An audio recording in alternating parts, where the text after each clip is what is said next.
ఆలస్యం వడ్డించేసుకొని తింటుంటే దాని లోపల బంగాళదుంప చీజు ఆ వెన్న బయట ఇది పాస్తా లాగా భలే సూపర్గా ఉంటుంది.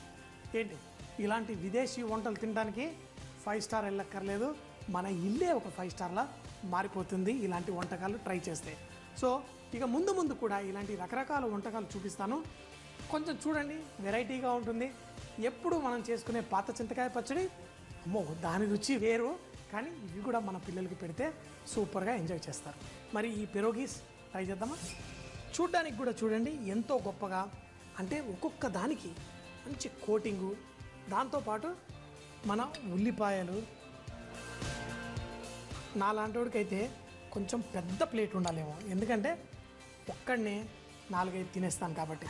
కానీ చూడండి, నేను ఇలా లోపల కట్ చేసి చూద్దాం ఏముంటాయో. లోపల మంచిగా చీజు అన్నీ, మరి ఈ లోపల మనం కొంచెం కట్ చేసి చూస్తే కనుక లోపల చీజు బంగాళదుంప అవన్నీ ఉంటాయి. కానీ భయంకరమైన వేడిగా ఉంది. ఏమో నాకు అప్పుడప్పుడు అనిపిస్తుంది, ఏంటి చిన్నపిల్లలకి అందరూ ఉప్పు అనుభూతి పెడతారు, కానీ నేనైతే తినేటప్పుడు, ఎందుకంటే నా జీవితాంతం ఒక ప్లేట్లో పెట్టుకుని తినేదానికంటే ఒక ఇలా ప్యాన్లో నుంచి డైరెక్ట్గా తినడమే జరిగిపోతుంది.